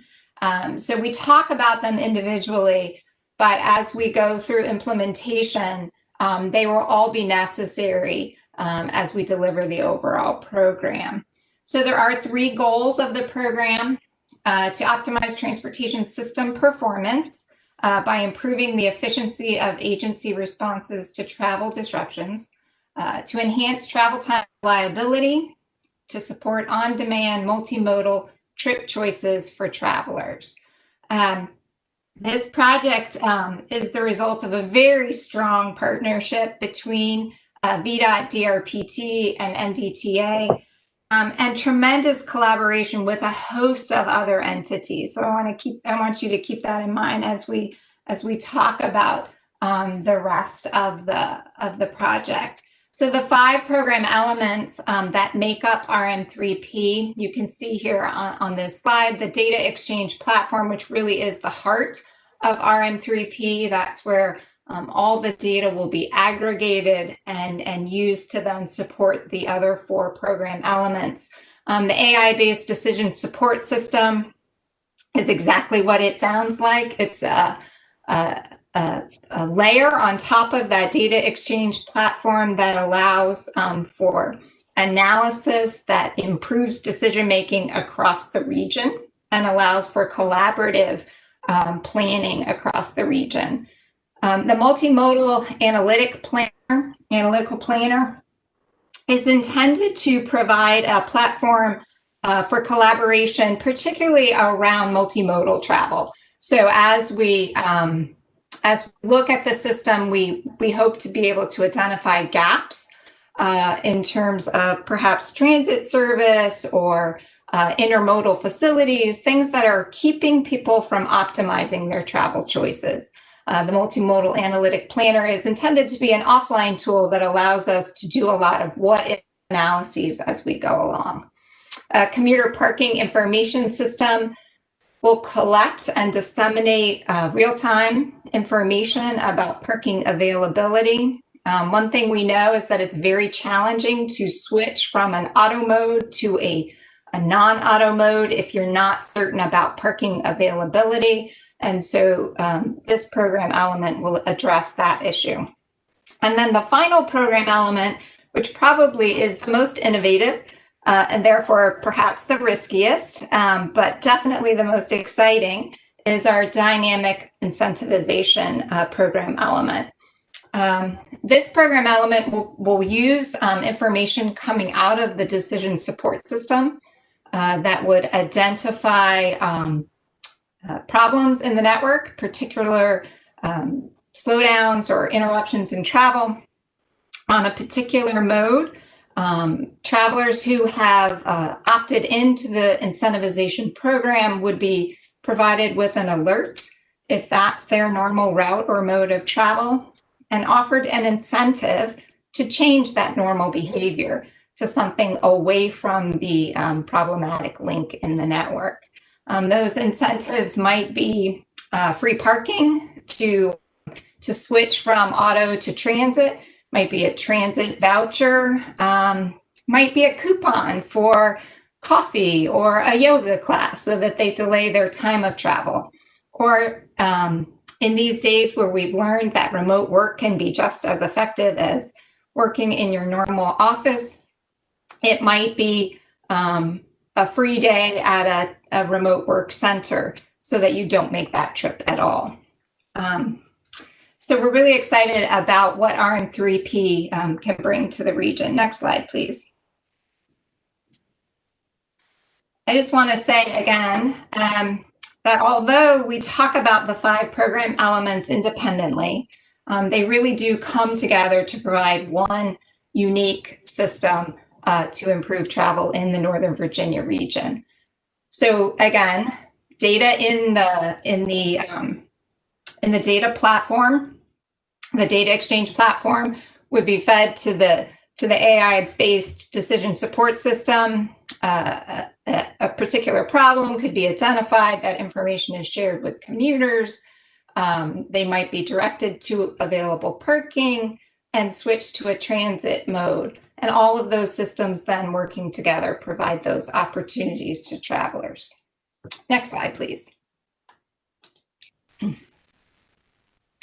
When we first began our RM3P journey, we definitely were focused on the Northern Virginia region. Again, you'll recall that RM3P started as a NVTA submittal to SmartScale.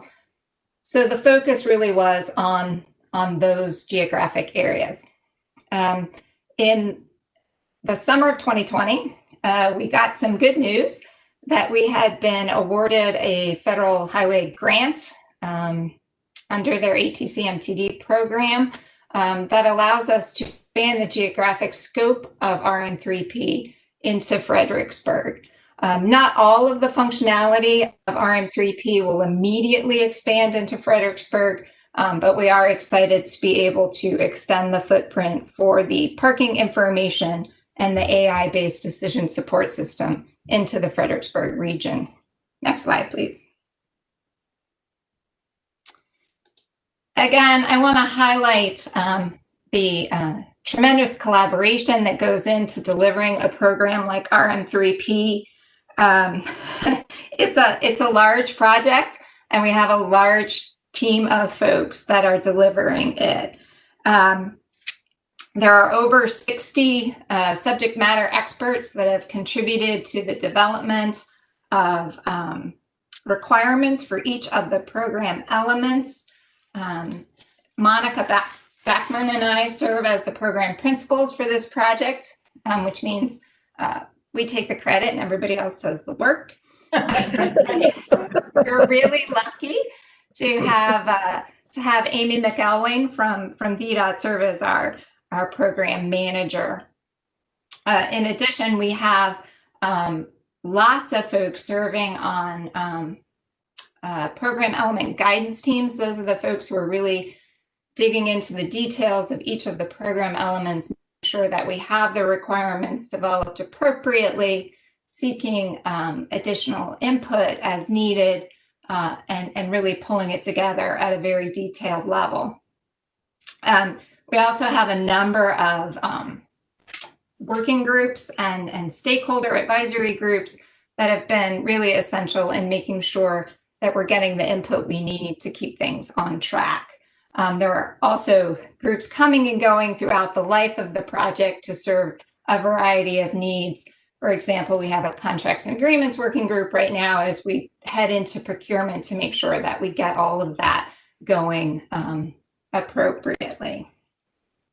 I want to point out that the program management support group that you see towards the top of that chart does have key staff from VDOT, DRPT, MBTA, and FAMPO, who's joined us with the addition of Fredericksburg into our geographic scope. And we have a great consultant, CAPSH, on board to help us do all the work. We do have an independent evaluation team. As I said, one of the key elements of our ITTF program is making sure we evaluate the success of projects that we deploy so that we know where they might be beneficial in other regions of the Commonwealth. Next slide, please. So this is just the mugshot slide. We have an executive committee. I love the different poses everyone takes. We have an executive committee that guides the overall program for RM3P. You can see here that we do have representation from DRPT, from various parts of VDOT, as well as FAMPO and our FHWA representative. We're very grateful for all of these folks. They take a lot of time to review documents, to give us feedback, and to really help us champion the elements of RM3P elsewhere. So big thanks to our executive committee. Next slide, please. We're obviously deploying RM3P because we believe it will provide benefits to the region. This slide just provides you a couple of areas in which we believe those benefits will accrue. Obviously, we intend for the decision support system to greatly enhance coordinated responses to travel disruptions. Our thought is that operating agencies across the region will have access to that decision support system and can, in fact, in real time, collaborate on appropriate decision making. As we respond better to events in the network, perhaps divert demands away from problematic areas, improved safety will follow. Certainly, a more reliable commute would benefit everyone. Enhanced connections. Again, this is a multimodal effort. We want to make sure that we are effectively using all elements of the transportation system, making all elements equally attractive to commuters, and provide them with opportunities and information they need to make those varied choices. And then again, the incentives to change behavior, not only in the short term, or on a particular day for a particular reason to address a particular problem in the network, but also over the long term. Someone earlier tonight, I think in the public comment session, made the remark that people don't ride transit because they never tried transit. Perhaps by incentivizing someone to try transit to avoid a problem on their normal auto route, we can show them that transit is a viable option for them. So we're very hopeful about what incentivization could do for us, both in the short term and in the long term. Next slide, please. Very few projects are successful when they are conducted in a vacuum, and that is certainly true for a project of this size and scope. So we've worked really hard to establish points of collaboration across a variety of agencies, as well as with the private sector. We certainly can't deliver this project without the participation of the private sector, and so they have been very important stakeholders for us. Next slide. To that end, last summer, we issued a request for information asking folks in the private sector, potential delivery partners, to provide us with feedback on our proposed approach to delivering the 5 program elements. We were pleasantly surprised to receive more than 40 responses to that RFI. And we followed up with each and every respondent in a one-on-one online discussion. And through those both written responses and online discussions, we were able to get a tremendous amount of feedback about the practicality of some of our proposed approaches, ways we perhaps could make things more efficient. And it also highlighted for us where sometimes how we were describing things wasn't coming across the way we intended. So we learned a lot through that process, and we've been spending a lot of time and energy refining our concepts and getting those requirements documents ready for procurement. Next slide, please. We also have spent quite a bit of time talking to our public agency partners. Obviously, throughout the pandemic, any sort of outreach activities have been challenging. And so I want to give, a special shout out to the folks who have helped us through this process, including Keith Jasper and Mackenzie Jarvis right there at NVTA. They've been so important in helping us to facilitate these stakeholder meetings. So we did have a summit with our stakeholders to collect information about their impressions of RM3P, how they thought they could work with and contribute to the delivery of RM3P. Next slide.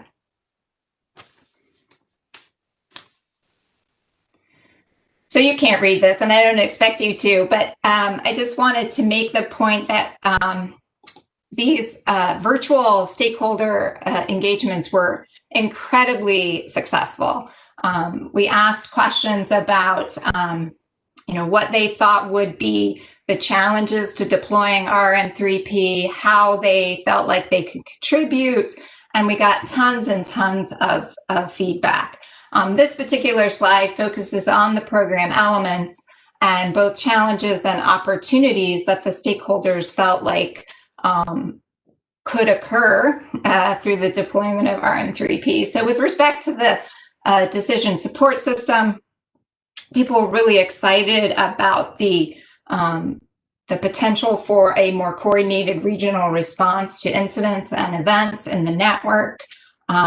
With respect to the parking system, there certainly was enthusiasm, but some wariness about collecting the data and how that would be collected. Disseminating it, I think everyone felt pretty good about, but collecting that data and keeping it current for real-time data provision was a little more concerning. The MMAP program element, that offline multimodal planning tool, had high interest, but again, there was some concern about data, particularly transit data, and being able to provide that across the board in a consistent manner. And then the incentivization, many folks expressed interest in coordinating with other TDM strategies in the region to make sure we weren't replicating anything, but we're adding value to existing programs. Next slide. So within the same group, similar questions or more questions were asked about what collaboration would look like on RM3P, what they could provide, and what they felt like would be expected of them. Pretty unanimously, I think the stakeholders that were involved in this conversation felt like they were on board, but executive level support would be really important. So we're working through that now. They did ask for guidance from the RM3P team about how their agency could participate. So we're working on that as well. They expressed the importance of establishing and communicating clear expectations. Again, people are willing to participate and be actively involved, but they want to know what's expected and how they can plan for that. There was some interest in establishing contracts for RM3P that might allow local agencies to take advantage of those contracts, for example, with the parking data collection systems. And then some concern about how we would sustain funding for the dynamic incentivization over the long haul, which are all important issues to address as we move forward. In terms of what the agency's roles might be, certainly providing data, that will be a thing that we're looking for from other agencies. Some buy-in on those regional responses as they're created within the network. A standard format for parking data for those who are providing data into the system or wish to use that data in other ways. And then resources and collaborating on resources needed for long-term sustainability of the program. Next slide, please. This is actually the last slide. This is just to give you a highlight of where we are on the RM3P journey. We did start back in September of 2019 with our project charter. Earlier last year, throughout pretty much the first half of 2020, we focused on developing those baseline scopes of work, laying out what we thought each program element would contribute to the overall program.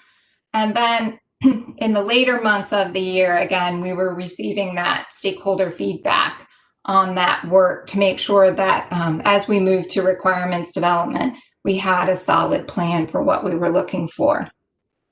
In late 2020, we did decide on program packages with respect to how we would go to procurement, which things we would bundle together and which things we would put out for procurement individually. And we are further refining those procurement documents and hope to have most of our vendors on board by late spring of this year with final project delivery in 2023, completion in 2023. I say 2023 with a bit of a shudder because it seems like so far away, but I want to point out that we will be making interim deliverables throughout between now and then. As things are developed, we'll roll them out. They may get refined based on how well they work, and then final integration and completion then in 2023. That's the end of my presentation, but I'd be happy to answer any questions that anyone might have. Well, thank you, Kathy. Appreciate that. Does anyone have any questions for Ms. McGee? If so, just, well, let me see if I can't see everybody at one time. So just chime in. How's that sound? Okay, seeing none, Ms. McGee, thank you so much. We really appreciate it. Thank you. I hope you'll, I hope you'll have me back to as we go along so I can give you updates. Absolutely. Huh? If I could, Jeff. Yeah, we're going to, okay, Ms. Buckman has and thank you, Chair Randall, and I will be brief, and thank you, Kathy. I just wanted to note that all of your localities are involved in this process. As Kathy noted, we're talking to your transportation directors, your transit people, because this really is a comprehensive process. And Kathy, thank you for acknowledging the work of McKinsey primarily. She dived full into this, and Keith as well. And we look forward to this continuing partnership with the Commonwealth. Thank you. Okay, we have a General Assembly update at Ms. Baynard, and if you'd like to chime in now, where you, I don't, where'd you go? There Thanks, you are. Chair Okay. Randall. Sure. Margaret, if you can go one more for me. Great. I'm just going to hit a couple of highlights. This is just to remind everyone that we were focused on preserving our funding that we have, as we're always reminding people we need more. We do have a bill in that deals with the flexibility to allow us all to have business meetings during health and safety issues. And of course, we were very excited. There's more money coming out of the federal relief for our transit operators. Next slide. what I want to go hit today is hit highlights of some other things we're seeing around the transportation sector. It's a relatively quiet year so far, as I say. It's only the second day of the session, and we're not expecting anything as dramatic and heavy lifting as the omnibus bill or our funding from 2020. But there are some things that I wanted to make sure you all knew about. First of all, we will be working with the liaisons and NVTC to secure hopefully some one-time funding for the WMATA Compact members to assist them with their operating obligations to Metro in FY22. Also, a safety bill that we supported last year, it failed, but it's back. And this is Delegate Carr's bill permitting localities to reduce speed limits to less than 25 miles per hour in business and residential. That bill flew out of House Transportation this morning on a 19-0 vote. Margaret, next page, please. There is additional work on passenger rail. The administration is turning its attention to the Norfolk Southern corridor with the request of the governor of one-time $50 million to start some capital rail improvements, which could add an additional Amtrak passenger rail trip that would also hit Burke and Manassas in our area. Delegate McQuinn is looking for a significant study of transit, looking at modernization of infrastructure, equity of access, which would definitely bear watching. And I think given the role and activity that NVTA plays in transit, something that you want to watch. Next slide, Margaret. But the transportation sector idea that we've seen a lot of so far are discussions around the transportation sector's role in helping the Commonwealth meet its greenhouse gases climate change goals. There are a number of bills we've seen so far that speak to electrification, electric vehicles, low emission, zero emission standards. You can see the list of the bills that have been introduced so far. We are expecting a few more. We actually have on NVTA a chief patron of one of these bills, Senator Boysko. I did talk a little bit about this with GPC earlier, but Senator, if I recall correctly, your bill asked that the clean energy strategy to take a proactive look at what it would take to support the changes in the transportation sector that support zero carbon emissions. Is that a good short way to talk about that? Yeah, that's a good way to talk about it. We did a study over the past year. The Secretary of Transportation did a study that I asked her to do to look at what the landscape was for our electrification of transportation. We found that we don't have adequate infrastructure, and that's not unusual around the whole country. And so this will move us in that direction by putting the electrification of transportation in our energy plan so that we can meet our our goals for 2045. And it'll go in concert with the other bills because the business community needs us to have the infrastructure in place so that people will buy the automobiles and then they will get them out on the roads. Yeah.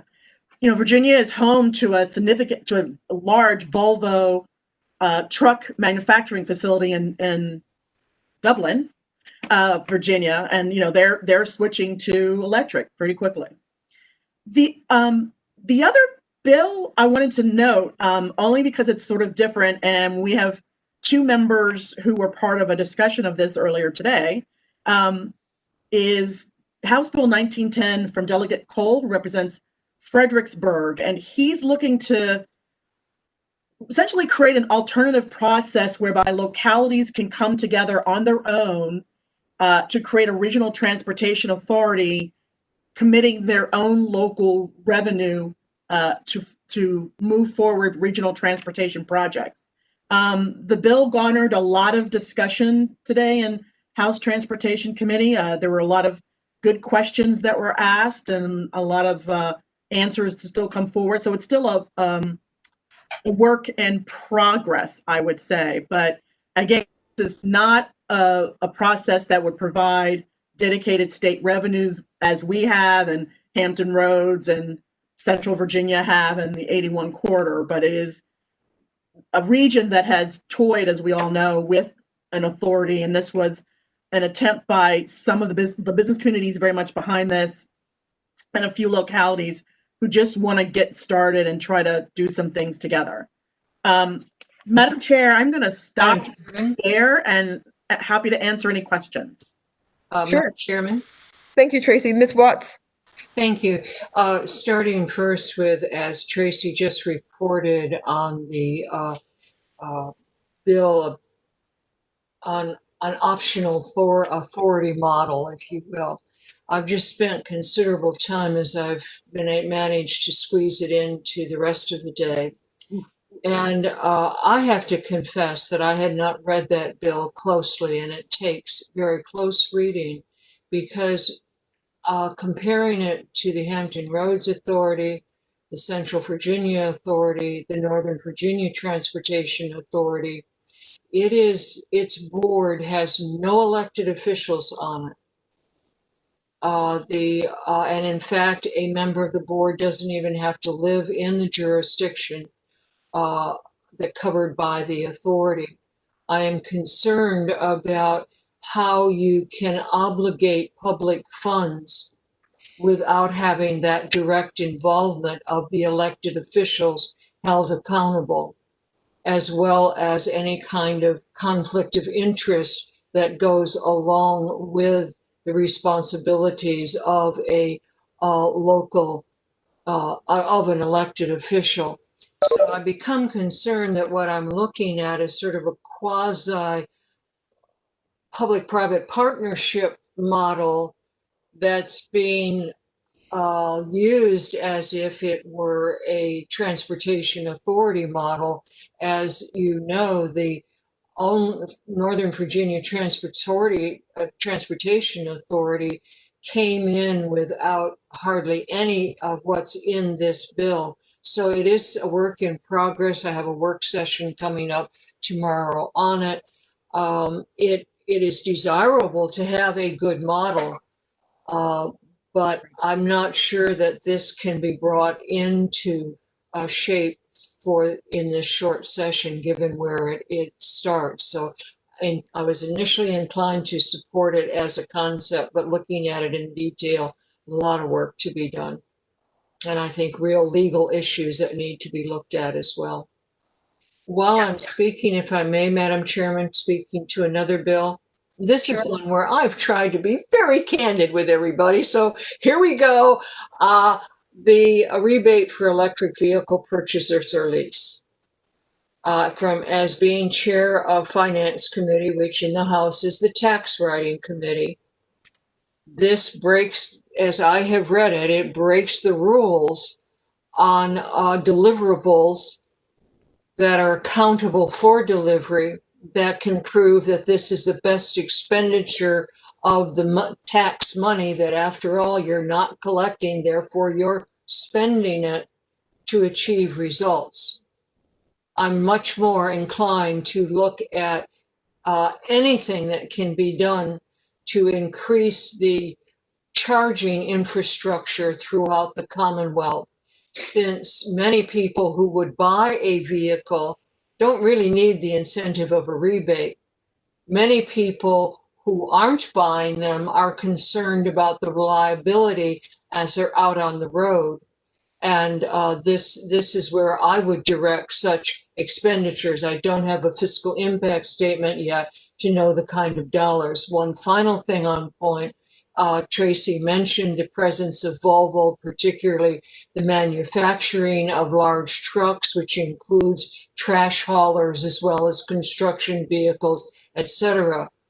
I think that presents a particularly focused opportunity for grants, since these vehicles cost 2 to 3 times as much, but they have a reliable usage pattern, and they take much longer to recharge. So if you go on a deliverable, again, grant program, if you receive the money for charging stations, will you increase your number of vehicles in your fleet?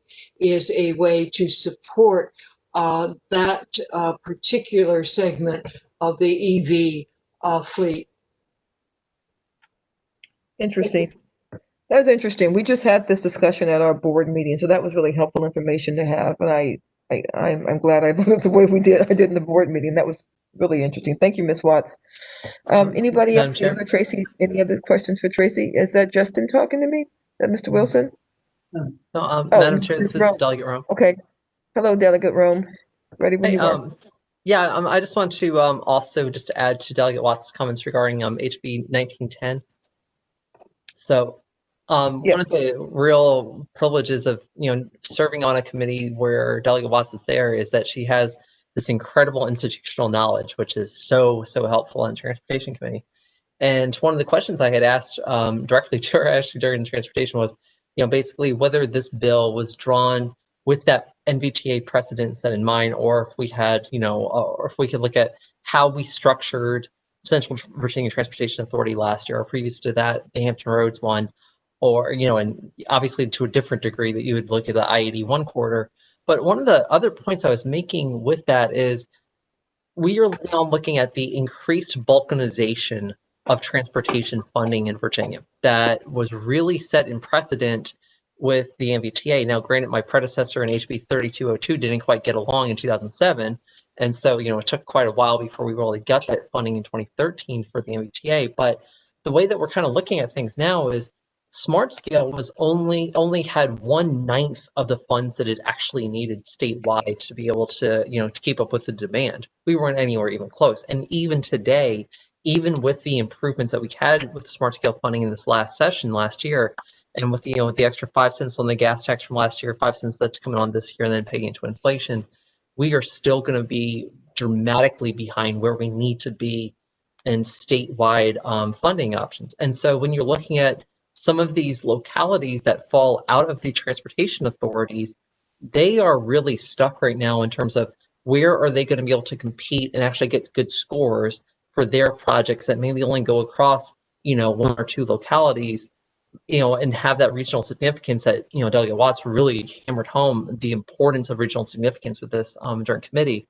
And so I see this bill as a conduit for being able to start allowing these localities to work together to be able to come up with those short-term funding solutions.